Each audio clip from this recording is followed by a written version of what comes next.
Ville Air. ko ardi fof calmina bandiraɓe Lassana Sidibé. D'accord bon kaw mi salmini hunare naɓe mi salmini banɗa men ɓe fof kala keɗiɗo oɗo émission vraiment min mbi on assalamu aleykum wa rahmatullahi wa barakatuhu anne kaw Oumar mi salminima mi weltima e maɗa an baɗɗo déplacement depuis Dakar ha Hamadi Hunare ha e nder gallam ɗo e nder salon am pour wadde oɗo interview de 10 minutes so Allah jaaɓi so toɓani no mbirɗani. Monsieur le maire ka candidat e élection locale 2022 gonɗen koye dernier virage eɗen mbawi wiide campagne o woɗɗi so tawino hande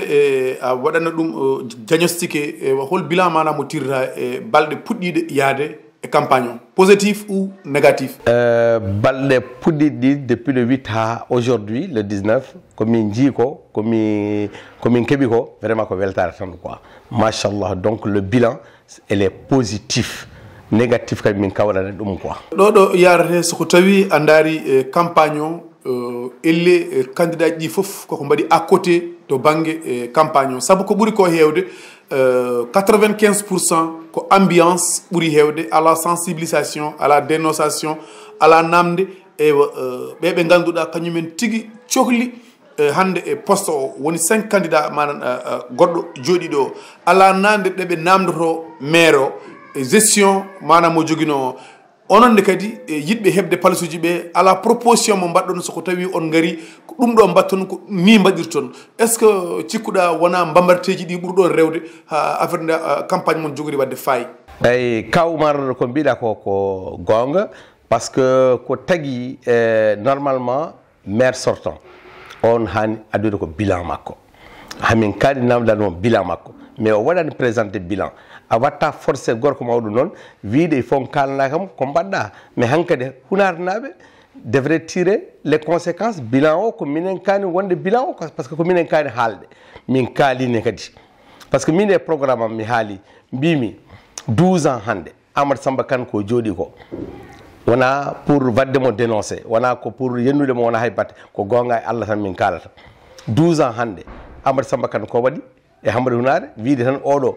hay saɗa ko lawol gotol waɗe goudron bitonné min jiyan ɗum quoi hay sinno waɗino une seule rue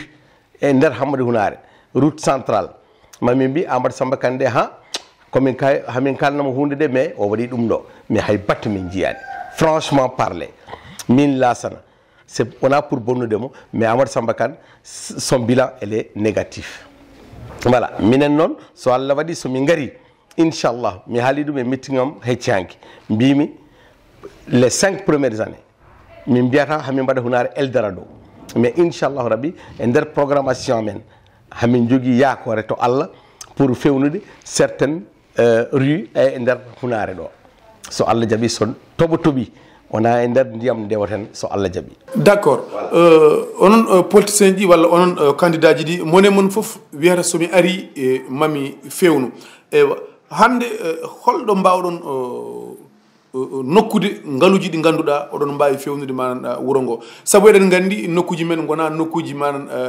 mbaɗi dañirɗe ha wayno leydi eywa beele wona oɗon kala tan parler pour parler yo yimɓe gota noon kono onon koye mon son jooɗima kono wayani wayata cikkuɗa. eyyi kaw ko mbiɗa ko all question tan yaltata e kunuɗe ɗe par ce que onon so gari ko mbatton no mbatton Amadou Samba Kane koye nder mouvement présidentiel o woni te kadi ko DG wonno omo joguino les moyens pour pouvoir travailler mais wona kalis Sénégal tan wawi liggade Sénégal hay Macky Sall hoore mum mi haali ɗum hayanki mbimi hay Macky Sall hoore mum o waɗata ko emprunt avec des partenaires pour fewnude Sénégal minenne somin gari min j'ai fait 30 ans en France j'ai la possibilité mbiɗa wawi dañde on possibilité avoir des partenaires dans des pays européens d'accord pour ɓe mballa min avec notre plan communal min nawanoɓe ɓe jiiya ɓe ganda ɓe dofta min ne kadi te kadi wona e ɗo environnemental même au niveau de la propreté mi haali ɗum ne kadi e o joye mbimi e nder propreté hoore mum inchallahu rabbi hamin jiiɗi wadde ɗo hen usine d' incinération pour ɗum ɗo caggal wuuro min mbaɗa hen déchetterie ɗomin ɓeddata ɗum ɗo kurjuro o ɗo sumete plastique aji ɗi ko matière bouteille ɗi ko matière canette aji ɗi ko matière par ce que ay canette aji momi jarata min beddo e laabi ɗi ko ɗin mbatte cadre de vélo donc hamin mba adude yimbe important be mbaɗat min ɗo en usine on usine kadi wona nafoore wuro ngo par ce que liggey yaltata hen quoi inchallahu rabbi on a des projets on a des projets, on est ambitieux aussi par rapport à ça so Allah jaɓi soɓe dokki min laamu le 23 inchallah rabbi les 5 ans à venir Hammadou Hounare ma change quoi so Allah jaɓi voilà yimɓe hewɓe ene mbiya ko ɓuri ko hewde elle oɗon jogui jeerte wonko jertiɗon e maire o saabu won gueɗeji kewɗi ɗi poɗɗon namdade mum so wonko waɗa ko waɗira ko à quel prix walla hande eɗen woodi leyɗele kewɗe yimɓe foof e jii ko ɓooyani koy ene duke ko fati ko manan e GIE ya Allah ko kewi toon ko ene duke ko ɓooyani ko kewi e jeere nde ko ene duke ko ɓooyani ko kewi ko garage to ko kono hay goto e moon huccitani haalde ɗum eywa beele onon so ƴewama ha nder ala mo wonɓe complice tawni ko maire o gembi ɗumen yombal ɗumen lugdi kaw oɗo question ne kadi elle est pertinente mais Hounare fof ne andi quand même hay saɗa complicité ne woode e nder candidat ɗi Lassana Sidibé kay on a complice avec monsieur le maire parce que parti Ousmane Sonko les Pastef les patriotes ɗum hay Macky Sall hoore mum ne andi opposant numéro 1 au Sénégal ko minen goni les opposants numéro 1 parti Ousmane Sonko donc hande mi mbaɗi coalition Yew Askan Wi donc coalition amen o aduna o fof ne andi Sénégal fof ne andi wiide ko minen goni les opposants sans complicité ko mbiɗa ko pour namnade par exemple ko faade Ya Allah ko faade jeere ko faade garage ko kanko le maire o waɗi hoore makko dans l'impossibilité de répondre aux questions parce que pourquoi il est dans l'impossibilité parce que saɗa yiɗi wadde hunde nder wuuro ma a accata ha 3 mois des élections aɗa hani peut être yimmude walla jottade wona nden mbatta liggey quoi a watta liggey ko nde ɓe dokkuma lenge o quoi donc mais maintenant ko yiɗi wadde ko forcing o watta parce que il a tous les pouvoirs aujourd'hui mais minen somin joɗima on a le droit de le faire en audit o ala kulli haali waɗete quoi ko nden hankadi ko faade Ya Allah ko faade garage ko faade marché ɗum ɗo foof yaltata e audit he so Allah jaɓi hamin paɗimo e virage d'accord beele 5 candidat gonɗo henno aɗa hooli ma woode mon jaltuɗo saabu yimɓe hewɓe ne mbiya ceerago mon ngu hay hunde ala ko ɓeydani on sona feblinde on haade wona ko e raw gaddu hay sinno kartal gotal ɓurɗa mana ko an ɓennata ewa beele cikkuɗa ceerago mon ngu ala fitna mo jogori addande mon ñande le 23 janvier kaw ko mbiɗa ko ina wawi wonde mais min ñagaki Allah fitna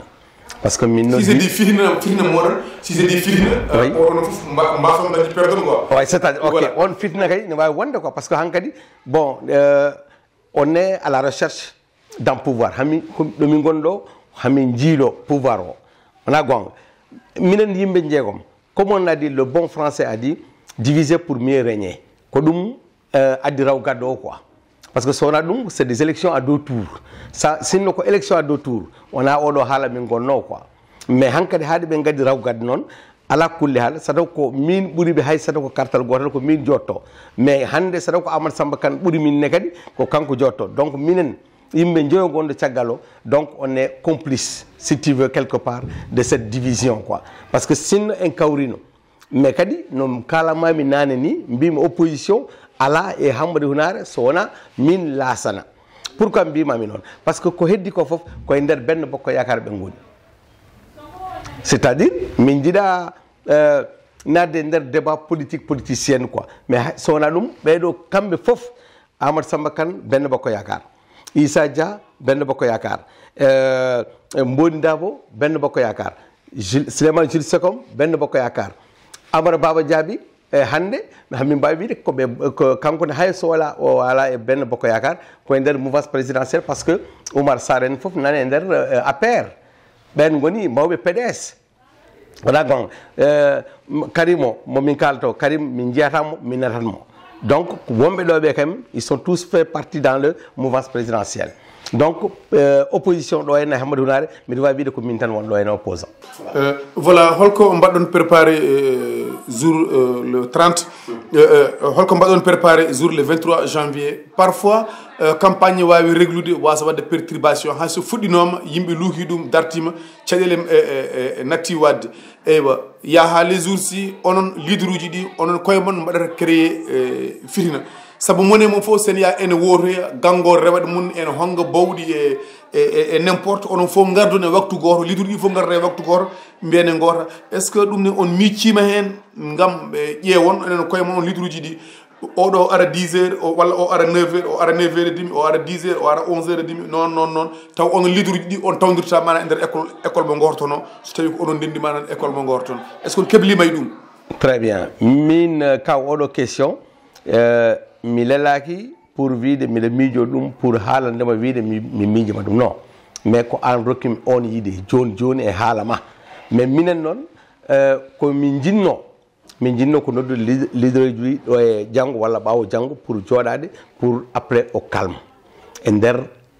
école uji ɗi même le jour du vote mais pour wiide oɗo heure oɗo yaha votoyde oɗo yaha votoyde hankkadi on question mi ɓami ɗum à mon compte somin joɗidima inchallahu rabbi min waɗ exploité on question mi haalata koye e nder vidéo ma he somin joɗidima inchallahu rabbi il faut min kalɗa ɗum il faut pas ko min tawdira e nder école uji ɗi so taw ko oɗo école goto bureau ji 4 ne hen walla 5 walla 6 il faut pas ko hamin tawdira e nder bureau ji ɗi hamin mbawi tawdirde le jour heure de décompte ɗum ko ala kulli haal goto foof arat pour jiimay e bulletin ngaji ɗi mais pour yaade wotoyde e nder calme goto fof ɓamata ko heure tan yaaha woto arta jooɗo e galle mum surtout ça saabu fitnaji kewɗi jeeteɗi e nder ñalawma wote ko ɗum heewi addude ɗum leader uji so tawi gooni tati nayyi so tawdiri tan e heure goto kadi moni fof ene arde garde corps mum e gangor muɗum ko ɗum woni mana ko jibinta firta ko est ce que on mbaɗi préparé e yimɓe ɓe ganduɗa kadi ene mbaɗa caro e beddaji ɗi dammuɗo école ɗe en nanga yimɓe ene pooɗa ar wotoy ga ar wotoy ga ar wotoy ga ɗum ɗon foof on miijima hen eyyi minen kaw Oumar mi miijima e ɗum parce que minen hamin mbaɗa préparé yimba men pour parce que mi jiiɗen en 2019 ko paasi élection présidentielle min jii ko heewi ça nous a servi d'école hamin mbaɗa préparé sukaɓa men pour essayer d'empêcher des regroupements pour addude yimɓe gaddane kam ticket kaari mi rokkuma 100 walla addanam ticket Sonko mi rokkuma 400 ɗum so min jii ɗum min mbaɗata ko filmé min mbaɗa dénoncé min mbaɗa e nder PV ji quoi ɗum hankkadi wawata wonde e nder Hammadou Hunare quoi inchallahu rabbi konngol ma ngol battidirɗa e mbasoɗa so tawi won message goɗɗo mo jiɗɗa tellinde momi namdakima eyyi mais kaw ɗiɗo question ngaji au contraire hande ko ar rokkimi question important par ce que ko kalɗa ko pour les leaders là oto min tawdir e nder école o pour l'heure de vote on ko question mo dokkuɗa kam vraiment je prends acte et je le valide à 100%. Mais min ko jimmi haalde tan ko candidat jeegom ɗi il faut que goto foof nodda yimɓe mum o calme ganden enen jiiɗi yumma enen jiiɗi baba Hunare goto o so le 23 yawti ko enen juulete nder jama goto ko enen mbatta yangue goto ko enen mbatta ngentel goto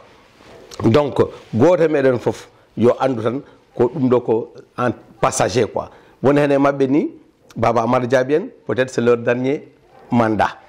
Amadou Samba Kane idem hankkadi sukaɓe ɓe noon ganden ko démocratie wonɗo hen mbaɗen démocratie e nder yewtere tan e nder sans fitina quoi sans violence voilà ko ɗum tan jinno wiide ɗum noon que tout le monde vote dans la paix et dans la sérénité ɗum noon Windere TV wima Allah jarama kaw Oumar ko onon jarete vraiment machallah en jiiɗino wadde oɗo vidéo guila ko ɓooyi mais ko hande Allah hodiri hande kadi Allah adani tooɓo a wawi nadde nder galle hamin mbaɗi oɗo film Allah jarama anne a jarama no fewi